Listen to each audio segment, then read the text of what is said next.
ॐ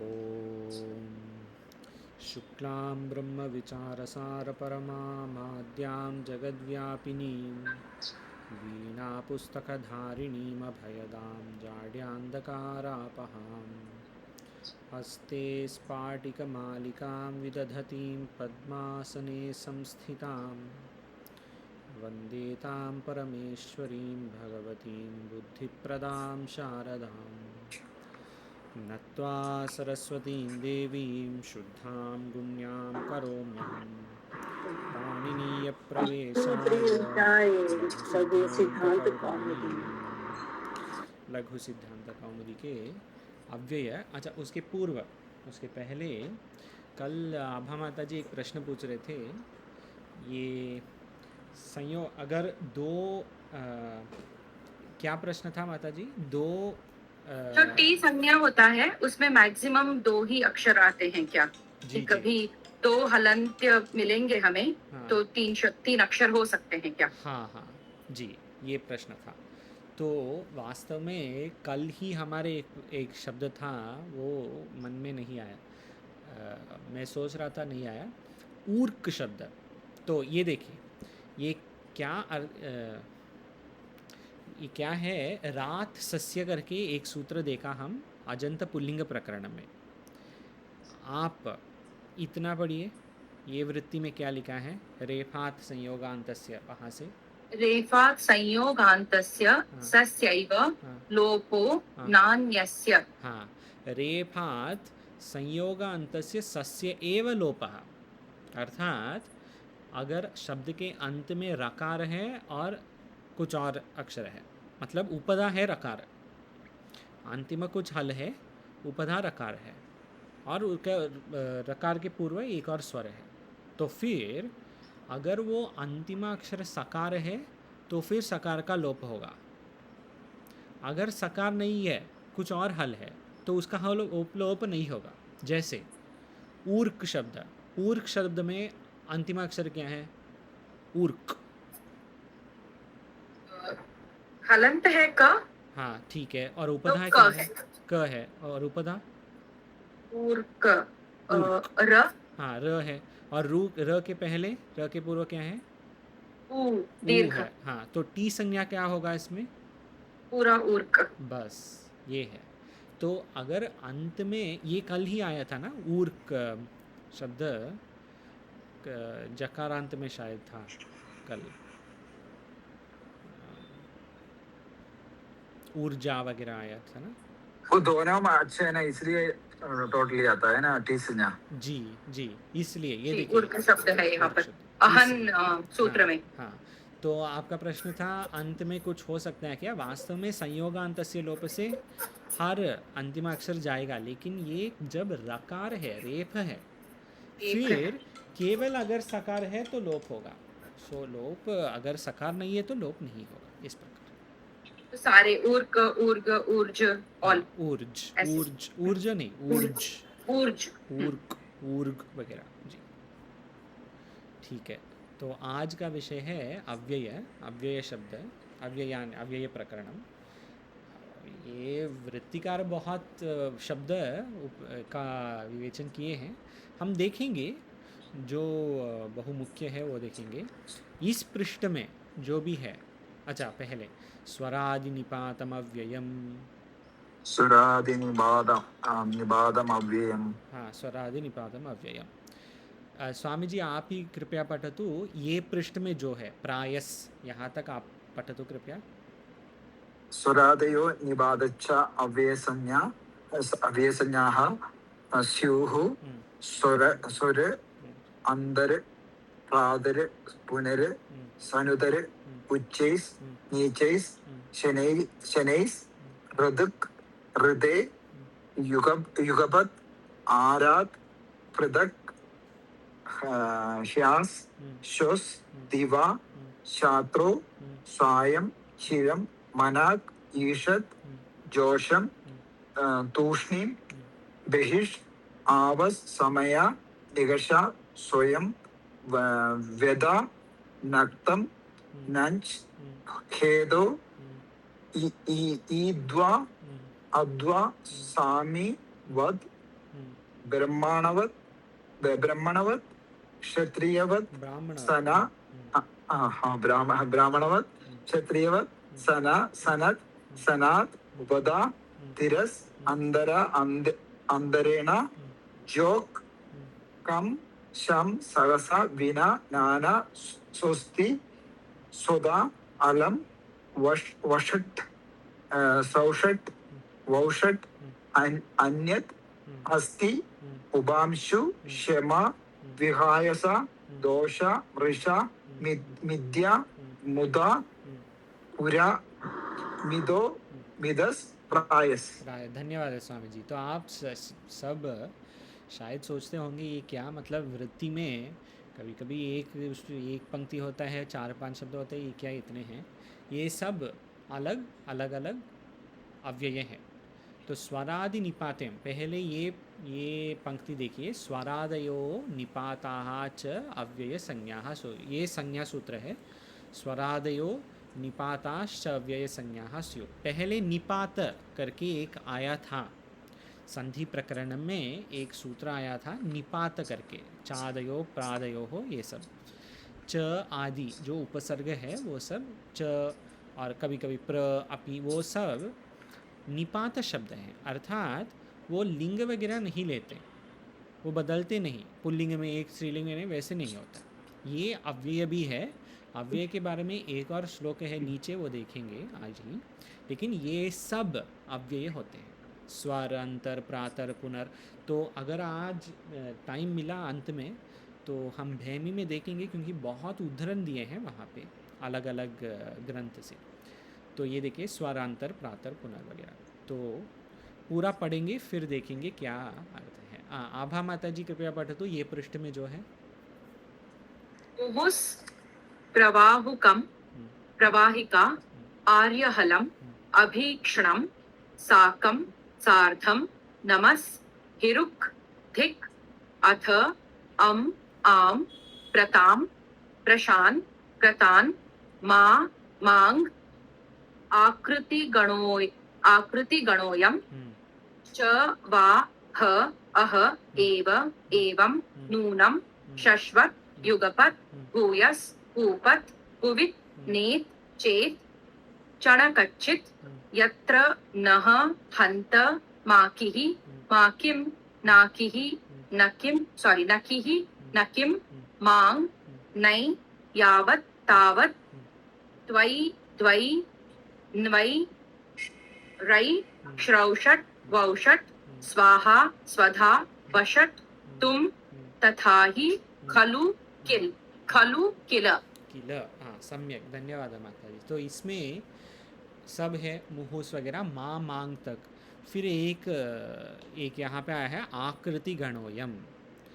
पहले था स्वरादि, पहले यहाँ पे था स्वरादि निपातम, तो स्वरादि गण करके एक है, आकृति गण करके एक है। क्या अर्थ है? गण पाठ में, पाणिनि महर्षि के गण पाठ आज अगर देखेंगे आप, ये देखिए यहाँ पे अष्टाध्यायी आप है, ये राइट साइड में ऊपर से अगर देखेंगे सूत्र पाठः धातु पाठः शब्द पाठः, यहाँ पढ़ रहा हूँ मुख्य पृष्ठम के साथ शिवसूत्राणि प्रत्याहारावली सूत्र पाठः धातु पाठः शब्द पाठ गण पाठ। ये गण पाठ में स्वरादि गण देखिए, स्वरादि ही यहाँ पे जो है वो वृत्तिकार दिए हैं। तो स्वामी जी जो पढ़ रहे थे स्वर अंतर प्रातर पुनर वगैरह, वही है वृत्ति में, और अभी जो आभा माता जी पढ़ रहे थे वही है वृत्ति में। तो ये सब स्वरादि गण है। लेकिन सामने क्या लिखा है? आकृति गण है, आकृति गणोयम। क्या अर्थ है आकृति गण का? सब अक्षर इधर नहीं है, जो भी अव्यय है सब अव्यय यहाँ नहीं है। अगर कहीं ग्रंथ में, पुराने ग्रंथ में आप देखें, आप देख सकते हैं कि वो कोई अव्यय है लेकिन इधर नहीं है, तो वो भी अव्यय जैसे यहाँ पे जो है उसी जैसे लेना है, वो सब अव्यय के लिए। आकृति गणः अर्थात क्या बोल सकते हैं, ओपन एंडेड, आंग्ल भाषायां बोल सकते हैं open ended. अरूपायन Swami ji mute कर सकते हैं सब लोग, मतलब जो भी म्यूट नहीं है म्यूट कर सकते हैं, और जब बात करेंगे तो अनम्यूट कीजिए जी। तो आकृति गण अर्थात ओपन एंडेड, कोई और कुछ और भी हो सकता है, कुछ और शब्द अव्यय भी हो सकते हैं, वैसे बोल रहे हैं। तो आगे भी च वा ह आह ये भी वास्तव में आकृति गण है, ये देखेंगे आगे। हाँ, इस पृष्ठ में एतद अंतम अपि अव्ययम, यहाँ तक शर्मिला माता जी कृपया पठतु। अथो अथ सुष्ठु स्म आदः उपसर्ग विभक्ति स्वर प्रतिरूपकाश्च अवदत्तम् अहम् इयुः अस्ति क्षीरा अ आ इ ई उ ऊ ए ऐ ओ औ पशु शुकम यथा कथा च पाठ याट अंगः है हे भोः अये द्य विषु एकपदे युत् आतः च आदि आदि अप्याकृतिगणः चादिरप्याकृतिगणः तसिलादयः प्राक् पाशकः शस्त्रभृतयः प्राक् समासान्तेभ्यः अम् आम् प्रीत्वार्थाः तसीवति नानायौ एतत् अन्तम्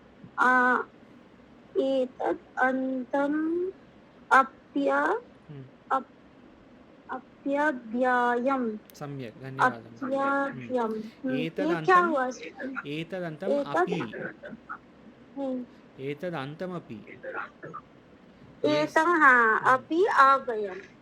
एतदन्तमपि अव्ययम् जी। तो देखिए, अथो अथ सुष्टु स्म आदः, ये पूर्व जैसे ही है, वहाँ से आ रहा है। उपसर्ग विभक्ति स्वर प्रतिरूपकांच, तो आकृति गणः अर्थात ओपन एंडेड, और भी कुछ हो सकता है, पूरा नहीं, मतलब इनकम्प्लीट जैसे बोल सकते हैं, और भी है। तो क्या है और? देखिए, उपसर्ग वगैरह होते हैं, विभक्ति स्वर ये सब भी होता है इसमें। जैसे यहाँ दिया है, देखिए अ आ ई ये सब क्या है? स्वर है। उपसर्ग विभक्ति स्वर ये सब भी अव्यय संज्ञा ये सब को ही होता है। इसके लिए दृष्टांत दे रहे हैं, अवदत्तम अहम युः अस्ति क्षीरा, ये सब दृष्टांत है इसके लिए। अवदत्तम, वास्तव में ये देखिए, ये क्या अर्थ है? अवदत्तम को आपको देख के ये शब्द जैसे लग रहा है, अवदत्तम तो प्रातिपदिक या विभक्ति रूप कुछ जैसे उसके जैसे लग रहा है। और अहम युः भी अगर देखेंगे तो अहम युः, अच्छा हाँ, अहम युः प्रथमा एकवचन ऐसे कुछ हो सकता है, लेकिन ये अव्यय है। अहम युः अर्थात जो अहम सोचते रहेगा, वेदांत अर्थ में नहीं, लौकिक अर्थ में अहम जो सोचते रहता है, वैसे ये सब भी अव्यय संज्ञा ये सब को भी होता है। वो दिखेंगे प्रातिपदिक संज्ञा जैसे दिखते हैं, लेकिन वो वास्तव में अव्यय है। और अ आ ई ये सब स्वर है, स्वर ही है, वैसे नहीं, अव्यय भी है, ऐसे बोल रहे। और यहाँ देखिए, और भी अव्यय का दृष्टांत देखिए, पशु शुकम यथा कथा च, ये सब देखिए। फिर अंत में दे रहे हैं चादिरप्याकृति गणः। चादि ही, कहाँ च है? च तो आभा माता जी यहाँ से देखिए, वो पढ़ रहे थे, आकृति गणोयम, इसके बाद च था। चादि अर्थात सब, आदिपद है ना, सब, वा ह आह ये सब है। फिर अंत में आदह, फिर ये आतः, जैसे यहाँ तक। चादि ही, ये सब आदिपद है ना, चादि ही अपि आकृति गणः। तो च जैसे और कुछ अगर आपको मिला कहीं ग्रंथ में, वेद में, उपनिषद में, या ये प्रकरण ग्रंथ में पुराण में जो भी है, वहाँ पे अगर कुछ मिला और इधर नहीं है तो उसको भी अव्यय जैसे ही लेना है, वो भी अव्यय है। तहसीलादयः प्राक् पाशपः। तहसीलादयः, तहसील करके एक प्रत्यय आएगा बाद में, कृदंत दद्धित प्रकरण में तहसील प्रत्यय आएगा। जैसे पंचम्यास तहसील स्वरतः, इस प्रकार पंचमी विभक्ति के लिए तहसील होता है, वो भी अव्यय शब्द है। शस प्रभृतयः प्राक् समासान्तेभ्यः, समास के अंत में शस वगैरह ये भी प्रत्यय है, बाद में आएगा, वो भी अव्यय शब्द है। अम, आम, ये सब अव्यय शब्द है।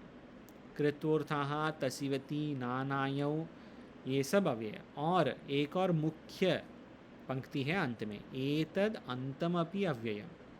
अगर कुछ शब्द मिला और अंत में हे है या हई है या ई है या जो भी है, आता पशु है, वैसे अंत में है, तो वो पूरा शब्द को हम कहेंगे अव्यय। अव्यय के बारे में ये सब चर्चा, 3 पृष्ठ का चर्चा, ये ग्रंथ में मतलब लघु सिद्धांत कौमुदी के हम जो पढ़ रहे हैं, ये पब्लिशर कौन है? गोरखपुर गीता प्रेस पुस्तक में हाँ इतना ये उसमें भीमसेन शास्त्री लिखा है स्वामी जी? नहीं, वो लेखक है भीमसेन शास्त्री, जो भैमी का लेखक है। ये है राम नारायण दत्त पांडे। हाँ हाँ, वो भी लेखक है। ये देखिए, ये यहाँ पे ये गीता प्रेस गोरखपुर का ग्रंथ है ना, वो जो हम पढ़ रहे हैं, इसमें जो टिप्पणी है यहाँ, जैसे देखिए टिप्पणी ये पृष्ठ में बहुत है टिप्पणी, ये सब टिप्पणी इसके अव्यय के ऊपर बहुत विचार करके ये लिखे हैं राम नारायण हाँ दत्त पांडे जी, वो राम नारायण पांडे जी ये सब टिप्पणी भी लिखे यहाँ पे दिए हैं हमको। तो देखिए, ये अव्यय के लिए स्वरादि निपातम अव्ययम ये सूत्र है, और सब आकृति गणः है, अर्थात ओपन एंडेड और भी हो सकता है।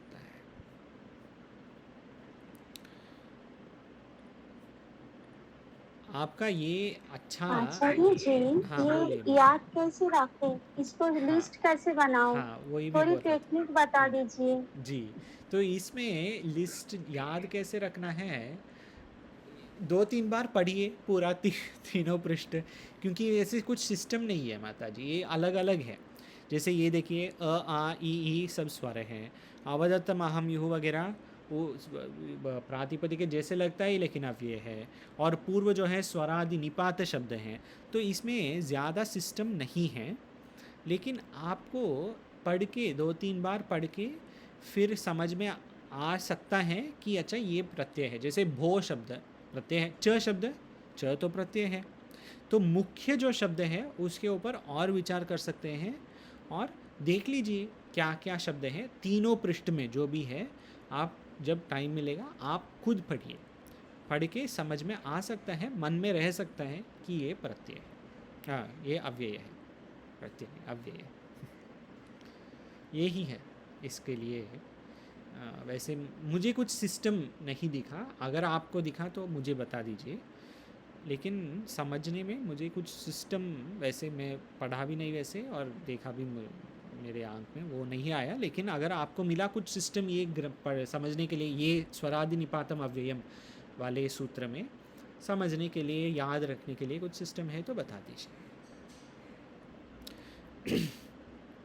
आगे देखिए, एक और है अव्यय के बारे में। अव्यय क्या है वैसे? कृन्मे जन्तः, कृन्मे जन्तः जी। स्वामी आनंद जी कृपया पठतु, आनंद स्वामी जी वृत्ति। कृत्यो पान्त एजन्तश्च तदन्तं व्ययं स्यात् स्मारं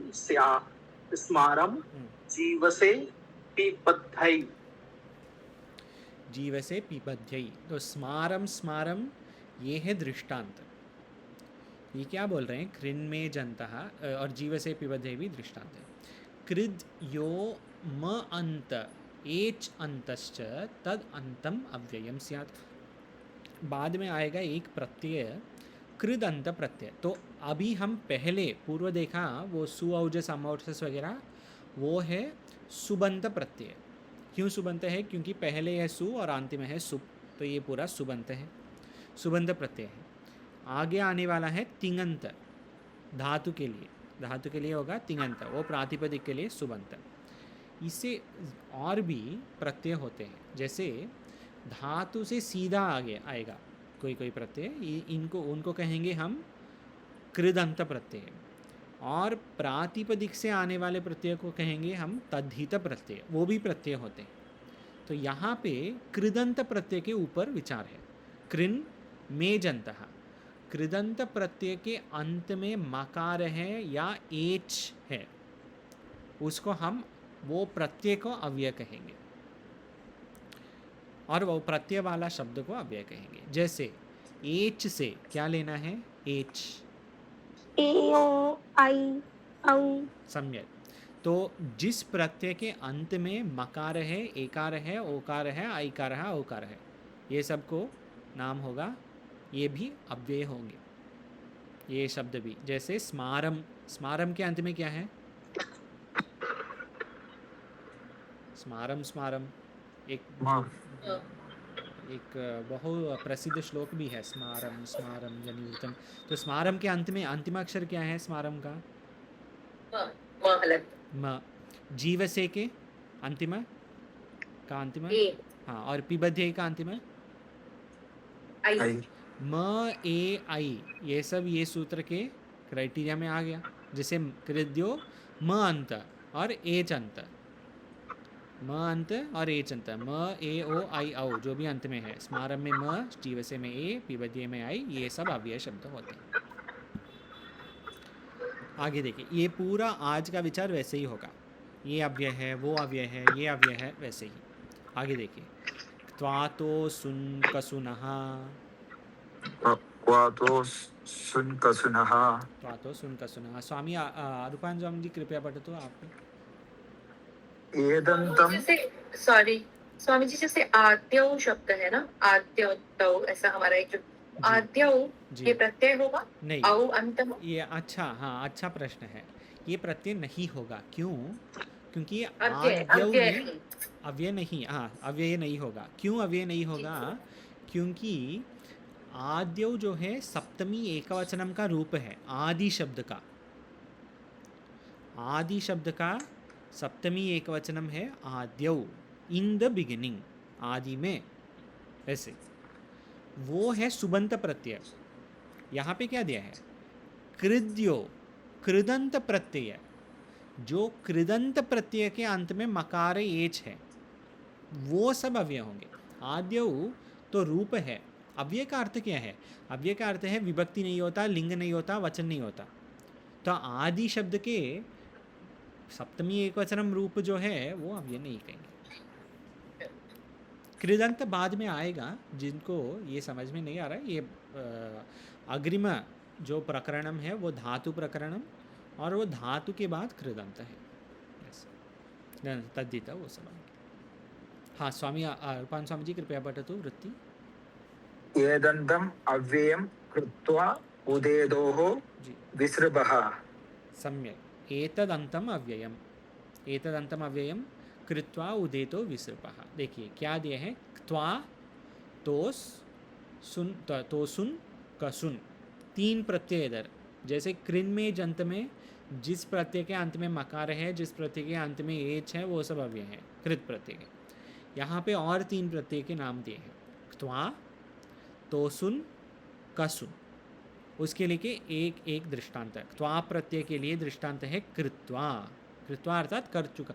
ये सब आएगा बाद में, विस्तार से देखेंगे। यहाँ पे अव्यय में दिए हैं। अगर आपको चाहिए, रचनानुवाद कौमुदी में एक एक पृष्ठ में एक एक प्रत्यय का बहुत विस्तार से दिए हैं, वो भी देख सकते हैं। कृत्वा जो है त्वा प्रत्यय के लिए समान कर्ता, एक ही कर्ता दो काम जब करेंगे, जैसे अहम कार्यम कृत्वा भोजनम खादिष्यामि, मैं काम करके फिर खाऊंगा, तो मैं ही हूँ करता दोनों का। तब अगर जैसे हैं तो एक से अधिक कार्य हैं लेकिन कर्ता तो एक ही। वैसे जब अगर है तो वैसे अगर है जब तब हम कहेंगे कृत्वा प्रत्यय, त्वा प्रत्यय करेंगे उपयोग, जैसे कृत्वा करके इस प्रकार। और उदे तो हो जो है तो सुन प्रत्यय, उदे तो हो, और विसृपः कसुन प्रत्यय, ये तीन प्रत्यय भी ये सब भी अव्यय होंगे।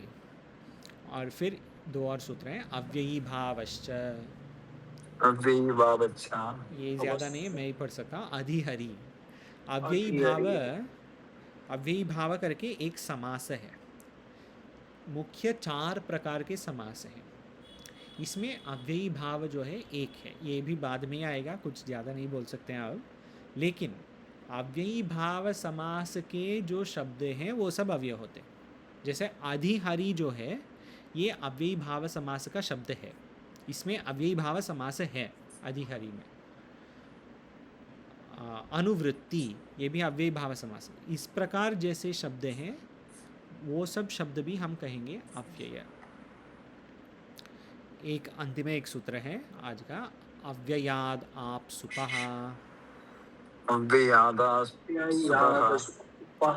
हाँ, अव्ययाद में ही पढ़ता, अव्ययाद विहितस्य आपः सुपश्च लुक् तत्र शालायाम्। अव्ययाद विहितस्य आपः सुपः च लुक्। अव्यय के विहित जो आप अर्थात स्त्रीलिंग, और सुप प्रत्यय, सु से सुप तक, ये सब लुक है। लुक याद है किसी को? लुक अर्थात क्या है? लोप हो जाएगा जी, लोप हो जाएगा, बस यही अर्थ है। अर्थात अव्यय के विहित जो आप है स्त्रीलिंग है। जैसे अत्र शब्द है, अत्र अर्थात यहाँ, इधर, हियर। इसमें स्त्रीलिंग कुछ नहीं है, अत्रा वैसे कुछ नहीं बोलेंगे हम। अत्र तो अत्र ही, जो कोई भी लिंग है, हर लिंग में अत्र ही है। और अत्र के सप्तमी बहुवचनम नहीं होता, तृतीया बहुवचनम कुछ भी नहीं होता, सुबंत नहीं होता। अत्र का अत्रभ्याम नहीं बोलेंगे हम कभी भी, दृष्टांत। तो अत्र का सुप्रत्यय, ये अव्यय के आप भी नहीं होता। जैसे अलग अलग लिंग में रूप नहीं होता, सब लिंग में एक ही है। और अलग अलग सुप वगैरह वैसे भी नहीं होता है, विभक्ति वचनम नहीं होता। ये ही अग्रिम श्लोक में दिया है, देखिए, सदृशम त्रिषु लिंगेषु, सदृशम त्रिषु लिंगेषु, सर्वासु च विभक्तिषु, सर्वासु च विभक्तिषु, वचनेषु च सर्वेषु, वचनेषु च सर्वेषु, यन्न वेति तदव्ययम्। इन्न वेदि तदव्ययम्। बोलिए श्लोक। सदृशम त्रिषु लिंगेषु, सर्वासु च विभक्तिषु, वचनेषु च सर्वेषु। सदृशम अर्थात जो सिमिलर बोलते हैं। कहाँ सिमिलैरिटी किधर है? मतलब एक ही प्रकार है। कहाँ है? त्रिषु लिंगेषु, तीनों लिंगों में। तीनों लिंग में एक ही है। अव्यय का अत्र, अत्रा, अत्रम वैसे कुछ नहीं होगा, अत्र तो अत्र ही है। इसीलिए दृष्टांत दिया है इधर, तत्र शालायाम। तत्र शब्द तत्र नहीं होगा, तत्रम नहीं होगा। त्रिषु लिंगेषु सदृशम, ये है। सदृशम एक और कहाँ? सर्वासु च विभक्तिषु, सर्वासु विभक्तिषु। विभक्ति कितने हैं? विभक्ति प्रातिपदिक के लिए 7 या 8, संबोधन के साथ 8 भी बोल सकते हैं। संबोधन को मिला क्या? हाँ, संबोधन नहीं तो 7, संबोधन के साथ 8। बोलिए स्वामी जी। हाँ, 24 नहीं, 24 इधर नहीं, केवल विभक्ति के लिए 8 हो जाते हैं ना सब मिला के, 8 3 हो जाते हैं, लेकिन विभक्ति केवल विभक्ति 8 होते हैं, प्रत्यय 24 होते हैं। तो सर्वासु विभक्तिषु, 8 विभक्ति में, प्रातिपदिक के 8 विभक्ति में, क्योंकि धातु में 3 है, प्रातिपदिक के 8 विभक्ति में अव्ययम सदृशमेव। तत्र प्रथमा विभक्ति में एक प्रकार, द्वितीय विभक्ति में एक प्रकार, वैसे कुछ नहीं होता। तत्र तो तत्र ही है हर जगह। आगे वचनेषु च सर्वेषु, सर्वेषु वचनेषु सदृशम, हर वचन में। तो स्वामी जी आप बोल रहे थे 24, 24 कैसे मिला? 8 विभक्ति और 3 वचन, 8 3 24। तो सर्वेषु प्रत्यय वचनेषु, हाँ तीनों वचन में भी सदृशम ही है। क्या अर्थ है? तत्र, अत्र ऐसे अव्यय शब्दों का लिंग के अनुसार कुछ बदलने वाले नहीं है। सब तीनों लिंग में एक ही है, हर विभक्ति में एक में है, हर वचनम में एक में है, अर्थात सुबंत में एक ही है, अन्य नहीं होगा। यन तो सदृशम त्रिषु लिंगेषु सर्वासु च विभक्तिषु वचनेषु च सर्वेषु यन न व्येति तदव्ययम, जो ये सब में व्यत नहीं होगा, व्येति न व्येति नहीं बदलते, उसको हम कहेंगे अव्ययम, तत् अव्ययम। यन न व्येति तत् अव्ययम, ये है प्रथम श्लोक का अर्थ है। द्वितीय श्लोक देखिए, वष्टिभागुरिरल्लोप वष्टिभागुरिरल्लोभ मवाप्योरुपसर्गयोः मवाप्योरुपसर्गयोः आपं चैव हलन्तानां आपं चैव हलन्तानां यथा वाचा निषादिशा। यथा वाचा निषादिशा वष्टिभागुरिरल्लोभ मवाप्योरुपसर्गयोः आपं चैव हलन्तानां वाचा निशा दिशा, जी, निशा दिशा, निशा दिशा, यथा वाचा निशा दिशा। दृष्टांत तो श्लोक में ही है। क्या है? वष्टि भागुरी, भागुरी करके एक आचार्य थे, व्याकरण आचार्य, पाणिनि महर्षि के पूर्व। जैसे हम पूर्व आचार्य देख रहे थे, पूर्व कहाँ देख रहे थे? वो आंग, टा जो है वो आंग भी, तृतीया एकवचनम का कोई टा बोलते हैं, कोई आंग बोलते हैं। पाणिनि महर्षि के पूर्व आंग बोलते थे, जैसे शाकटायन, स्फोटायन महर्षि, हाँ, और वो और ये क्या शाकल्य महर्षि, वो सब आंग बोलते थे। और पाणिनि महर्षि उसको तृतीया एकवचन का प्रत्यय हो गया टा, प्राणी महर्षि के अनुसार। इस प्रकार पाणिनि महर्षि के पूर्व भी एक और आचार्य थे भागुरी। भागुरी आचार्य क्या बोला?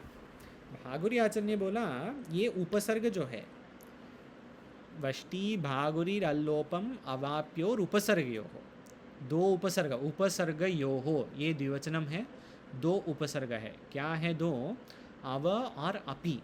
वष्टि भागुरिल अल्लोपम अव अपि, अव अपि ओहो, अव उपसर्ग पूर्वक शब्द और अपि उपसर्ग पूर्वक शब्द में आपम चैव हलन्तानाम, उसमें, अच्छा उसके पूर्व भागुरिल अल्लोपम, अपि में अ है आदि में, अपि में प्रथमा शब्द, प्रथमा अक्षर क्या है?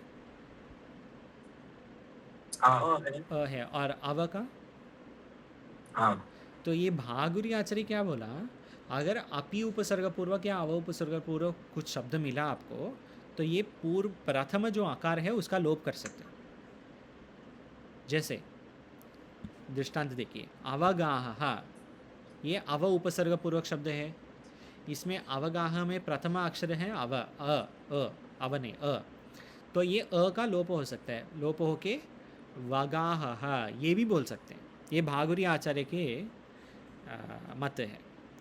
वो कहते हैं कि ये अव और अपि में आकार का लोप है। जैसे अपिधानम, अपिधानम का कौन सी उपसर्ग है? अ अपि उपसर्ग है, प्रथमा अक्षर है। पिधानम भी कह सकते हैं, अपिधानम को पिधानम भी कह सकते हैं। बस ये भागुरी आचार्य बोल रहे हैं, लेकिन भागुरी आचार्य एक और भी बोल रहे हैं, उसके लिए यहाँ पे दृष्टांत भी दें। द्वितीय पंक्ति, आपम चैव हलन्तानाम यथा वाचा निशा दिशा। हलंत जो शब्द है, हलंत शब्द, उसमें स्त्रीलिंग में आंग अंत में आप प्रत्यय लगा सकते हैं। जैसे वाच शब्द जो है उसको होगा वाचा, और निश शब्द, निश का होगा निशा, रात्रि, दिश का होगा दिशा, डायरेक्शन। तो ये दो चीज, दिक भी तो होता है स्वामी जी, दिक से दिश होके दिश से दिशा हो, वैसे। तो भागुरी आचार्य के मत ये है कि ये दो विषय हैं उनका। तो यहाँ तक इति अव्ययानी, इति अव्ययानी। तो आप देखिए भैमी में देखेंगे, क्योंकि आज है अव्यय के बारे में। भैमी में 100 पृष्ठ हैं, 500, चलिए यहाँ तक आएंगे, 561 शायद, वहाँ से 600 तक भैमी में है। देखिए 500,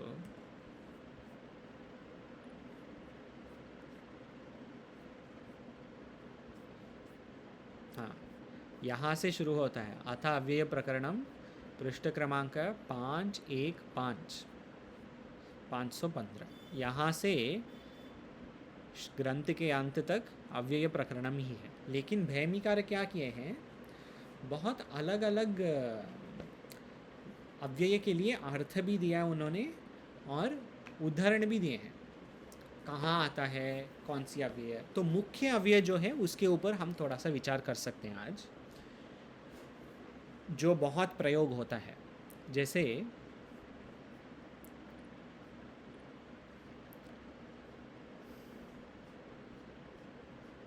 ये प्रथम पृष्ठ में फॉर एग्जाम्पल अंतर शब्द बहुत बार प्रयोग होता है। पुनर, आरात, ऋते, रात्रौ, श्वस, ह्यस, ये सब बहुत बार हम वेदांत ग्रंथ में देखते हैं, भाष्य टीका में देखते हैं, उपनिषद गीता में देखते हैं।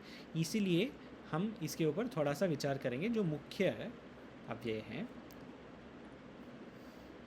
मुख्य अर्थात बहुत ज़्यादा उनका दृष्टांत देखते हैं। तो अंतर शब्द देखिए पहले, नारायण सूक्तम में है अंतर्बहिश्च तत्सर्वम व्याप्य नारायण स्थितः, ये अंतर है अव्यय।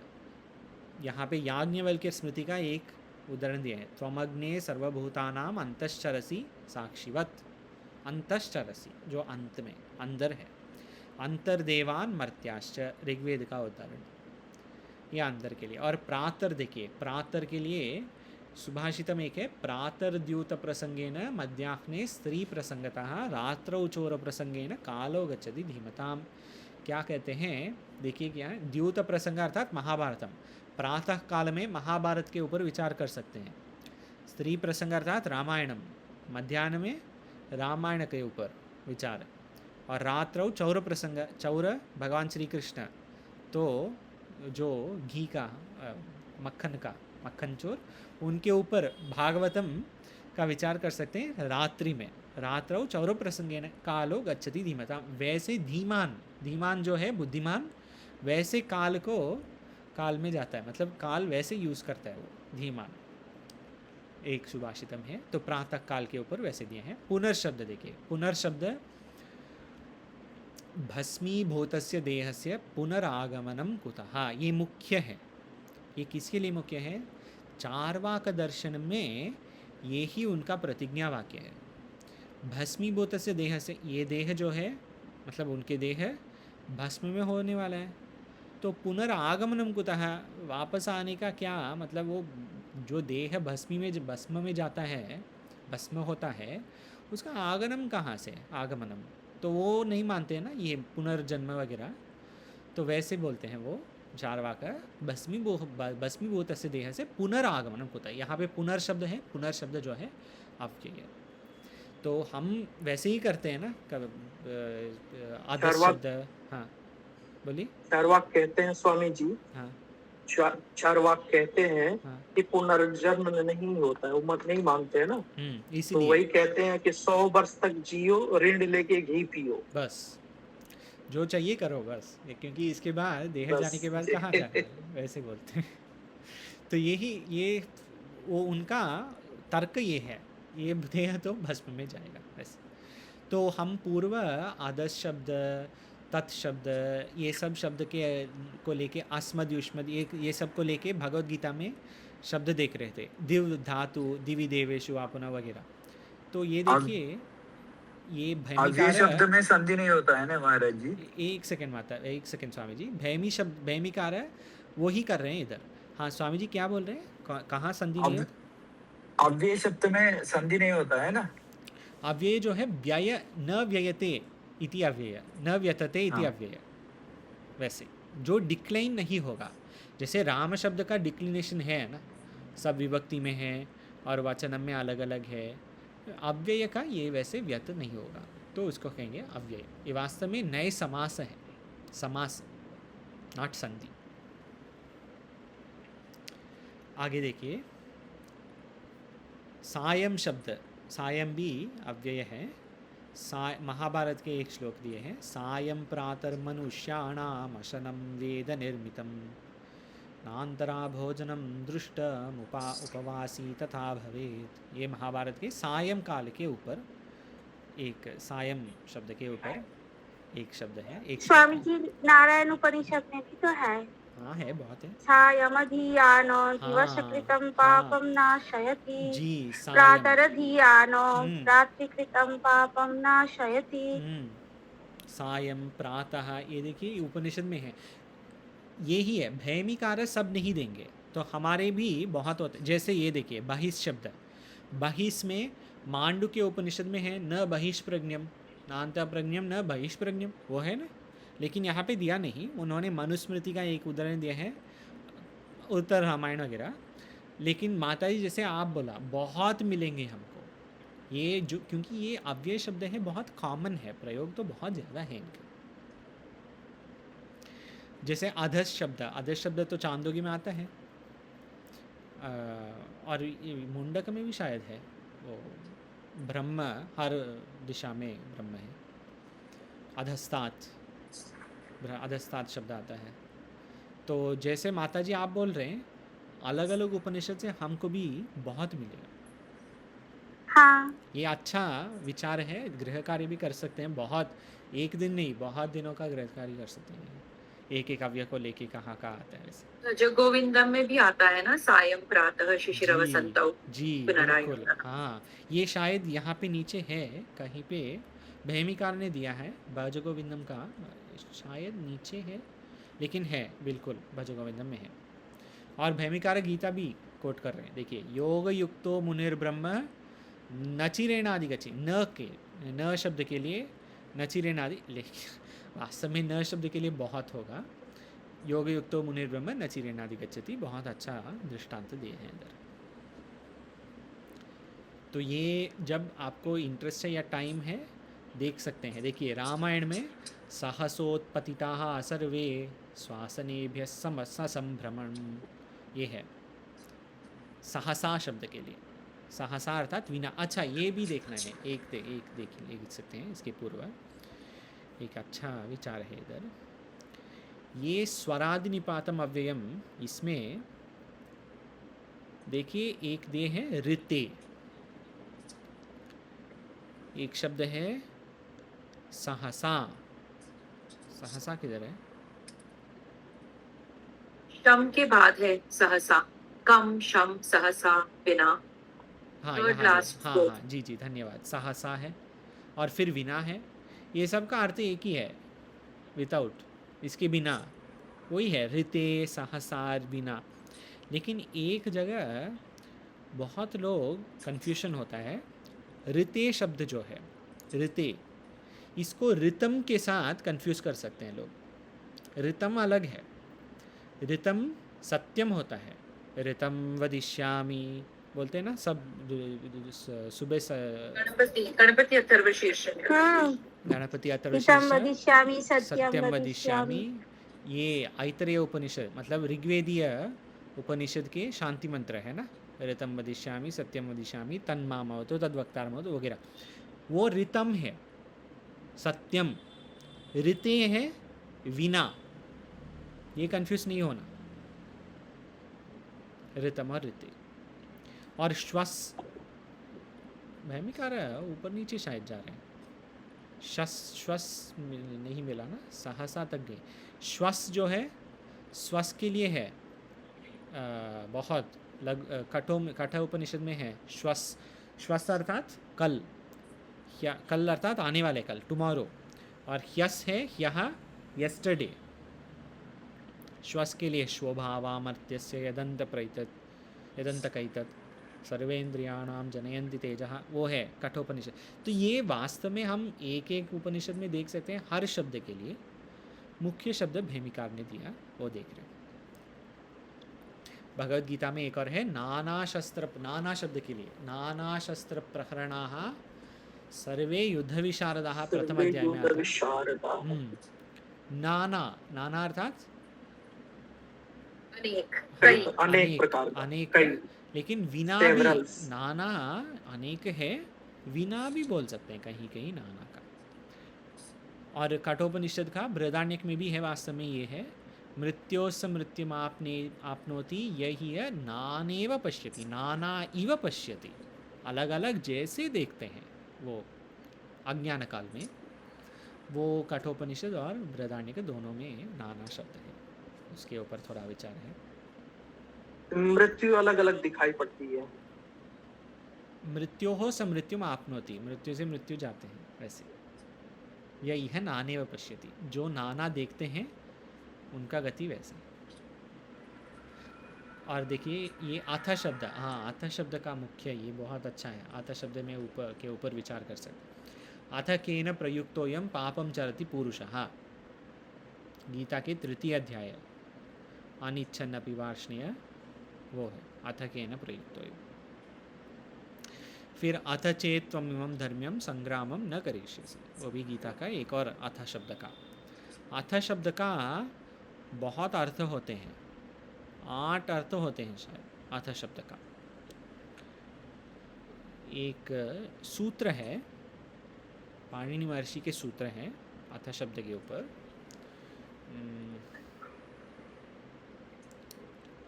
कौन सी सूत्र याद नहीं है, लेकिन शब्द जो सबका अर्थ उसमें देते हैं, देख के बताता हूँ। अथ शब्द का 8 अर्थ सब उसमें देते हैं, ठीक है। मंगलार्थ और कितने हैं, 8 होते हैं, वो पंक्ति याद नहीं आ रहा, देखें, ठीक है। आगे सर्वे, ओम शब्द, ओ, अच्छा ये क्यों दे रहे हैं, ये देखिए, ये सब शब्द यहाँ पे एक भैमिकार दे हैं। प्रादुस, आविस, प्रकामम, उषा, ओम, ये सब लघु में नहीं है। वृत्तिकार, लघु सिद्धांत कौमुदीकार ये इंक्लूड नहीं किए हैं। पाणिनि महर्षि ये सब का उदाहरण नहीं दिया, जो अभी भैमिकार दे रहे हैं, अविस, ओम, उषा, ये सब, लेकिन वो सब भी अव्यय हैं। ये क्यों दिए हैं, क्योंकि याद है ये इसके ऊपर विचार करते हैं हम। आकृति गणोयम, आकृति गण अर्थात क्या है, याद है? हाँ, मतलब this is not a complete list, इसके अलावा भी और शब्द हो सकते हैं। हाँ, अव्यय में सही, इसके अलावा भी हो सकता है, हो सकते हैं। वो क्या है, वो भैमिकार दे रहे हैं। उसके अलावा यही है ना, प्रकामम, आविस, प्रादुस, उषा, ओम, ये सब तो उसके अलावा है, क्योंकि गण में नहीं, गणपाठ में, और वृत्तिकार भी नहीं दे, तो भैमिकार रिसर्च करके ये सब दे रहे हैं हम। जैसे ओम शब्द, सर्वे वेदा यत्पदमावन्ति तपांसि सर्वाणि च यद्वदन्ति यदिच्छन्तो ब्रह्मचर्यं चरन्ति तत्ते पदम संग्रहेण ब्रवीमि ओम इति एतत्। ये ओम शब्द अव्यय है। तीनों लिंग में, 8 विभक्ति में, मतलब हर विभक्ति में, तीनों वचन में एक ही होता, उसका बदलता नहीं, चेंज नहीं होता उसका। चिरेण संज्ञा प्रतिलभ्य भूयो विचिन्त्यामास विशाल नेत्रा। रामायण की सुंदरकांड से चिरेण शब्द के लिए योग युक्तो पुनर्ब्रह्मण न चिरेणादि गच्छति, चिरेण उधर भी है। तेषामां समुद्रता मृत्यु संसार सागरात भवामि न चिरात, चिरात शब्द के लिए पार्थम अय्यावेशित चेतसाम, 12वें अध्याय भगवद गीता। सत्यमेव जयते नानृतम, ही शब्द, ही जो अवधारण के लिए जो होता है, ही शब्द, और आह शब्द, आह तो दिया, और एव शब्द, एव शब्द अव्यय है। सत्यमेव, सत्यमेव जयते नानृतम, ये मुंडकोपनिषद के। और कर्मणैव ही संसिद्धिम आस्थिता जनकादयः, यहाँ भी ही शब्द है, अवधारणार्थ ही। तस्माद् एवं विदित्वैनं नानुशोचितुम् अर्हसि, एवं शब्द भी अव्यय है गीता के द्वितीय अध्याय में। शश्वत क्षिप्रम भवति धर्मात्मा शश्वत शांतिम निगच्छति, शाश्वत नहीं शश्वत, शाश्वत भी वास्तव में नित्य ही है, लेकिन शश्वत शब्द अव्यय होते हैं इस प्रकार। तो आप जब टाइम मिले देख सकते हैं। हंतते कथयिष्यामि दिव्या ह्यात्म विभूतयः, दशम अध्याय गीता। हंत शब्द इसके लिए, हंत का अर्थ है वो नहीं, हंत हंताचेन हन्यते हंतुम, वहाँ का न हन्यते हन्यमाने शरीर, वो हंत नहीं। हंत का अर्थ है हर्ष प्रकट करना, हर्ष अर्थात सुख, वो अर्थ है। तो अव्यय शब्द में ये विचार भी कर सकते हैं, जो ऑब्वियस जो मीनिंग है वो हर जगह नहीं होगा। जैसे मांग शब्द के लिए दे देंगे धर्मो रक्षति रक्षितः, ये तस्मात् धर्मो न हंतव्यो मानो, माँ तो बहुत होता है, माते संगोस्त्व कर्मणि, वो भी माँ है। मोहमुद्गरा, हाँ ये ही है, भज गोविंदम में ये पंक्ति है। यावद् वित्तोपार्जन सक्तस्तावन् निज परिवारो रक्तः, ये यावत शब्द, ये देखिए ये मुख्य है, ये भी देखना है। यावत शब्द पूर्व हम देखा यावान, भगवद गीता में द्वितीय अध्याय में यावान शब्द आता है। यावान अर्थ उदपाने सर्वतः संप्लुतोदके, यावान और तावान, यावान और तावान। लेकिन यावत और यावान में थोड़ा सा भिन्न है। यावत शब्द जो है उसका दो अर्थ होता है, एक है जितना, as many as much as, यावान। Swami ji बोल रहे थे ना थोड़ी सी पहले, यावत जीवे सुखम जीवे। हाँ, यावत जीवे सुखम जीवा, वो यावत as long as, जितना, वो अव्यय नहीं है। लेकिन यावत जो है यदा अर्थ में, वो अव्यय है। जब तक Swami ji as long as अव्यय नहीं है, नॉट एवरीवेयर। क्यों अव्यय नहीं है? क्योंकि यावती भी हो सकता है ना, यावती तो स्त्रीलिंग में अलग है ना। हाँ। अगर कुछ शब्द का लिंग के अनुसार चेंज है तो वो अव्यय नहीं है। वैसे लीजिए यावान, यावती, ये सब मतलब ये हो सकता है। देख लीजिए आप, कोई और भी शब्द मिलेगा जो जिस शब्द स्त्रीलिंग के अनुसार चेंज होगा वो अव्यय नहीं कहेंगे। हर लिंग में एक ही होना चाहिए, वो है अव्यय। और ये शब्द ओम और अथ के लिए ये बोलते हैं ना हम अनध्याय के पूर्व कैलाश में, ओमकारश्चात शब्दश्च द्वावेतौ ब्रह्मणः पुरा कंठं भित्वा विनिर्यातौ तेन मांगलिकाहुपौ। कैलाश में होते तस्मान् मांगलिकाहुपौ। ओमकार और अथ शब्द, हाँ, तस्मात् मांगलिकाहुभाविति वैसे बोलते हैं ना। ओमकार और अथ शब्द ब्रह्म के लास्ट में है ना ये, हाँ में दोनों मंगल सूचक है ना जी, मंगलाचरण ये हमेशा सूचक ओम होता और है। अथ शब्द मंगल सूचक होते हैं। ये है ओम और अथ। तो अथ का बहुत अर्थ है, वो देखना है वो कौन सी श्लोक में आता है। एक बुहा बीती है, मांगलिका बुहा बीती। मांगलिका उभाविति क्या होता है? मांगलिका उभौ इति, ओ इति। औ से आव हुआ, कौन सी संधि से? मांगलिका उभौ से मांगलिका उभाव, कैसे? इको यणचि, इको है ना जी। नहीं इको यणचि नहीं, वो दूसरा वाला एचो या वायावह। हाँ, वास्तव में इको एनर्जी तो इकहा के लिए है ना, ई उ रिल रिक के लिए। आउ तो इक में नहीं होगा ना, सही बोला माता जी। एचो यवायव, एचो यवायव में औ का क्या होता है? आव, हाँ, ई औ का आव होता है ना। आब होता है। हाँ, ए का आई, आई का आय, ओ का आव, आय। औ का आव, मांगलिकाऊ, मांगलिकावुभौ इति हो गया मांगलिकावुभाव इति। ऐसे ये बृहदारण्यक उपनिषद के भी उदाहरण दे रहे हैं भगोस शब्द के लिए भैमिकार। सा होवाच मैत्रेयी यन्नुमेयं भगोः सर्वा पृथ्वी वित्तेन पूर्णा स्यात् कथं तेनामृता स्यामिति, बृहदारण्यक उपनिषद के। और धर्मम ये है आपस्तंभ धर्म सूत्र, वहाँ से भी दे रहे हैं बहुत उदाहरण, बहुत रिसर्च करके दे रहे हैं अलग अलग उदाहरण।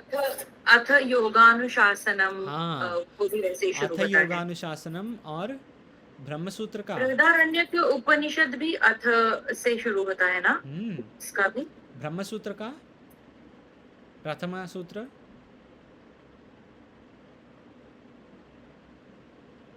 क्या है? अथ ही है। अथा तो, चिन्मय अथा तो अथा तो ब्रह्म ब्रह्म जिज्ञासा। हाँ, अथ वो भी है।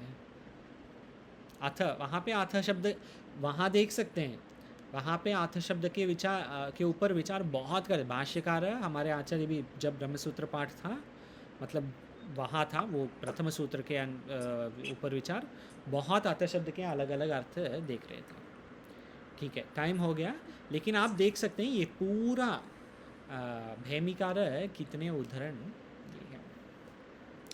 ओम पूर्णमदः पूर्णमिदं पूर्णात् पूर्णमुदच्यते पूर्णस्य पूर्णमादाय पूर्णमेवावशिष्यते।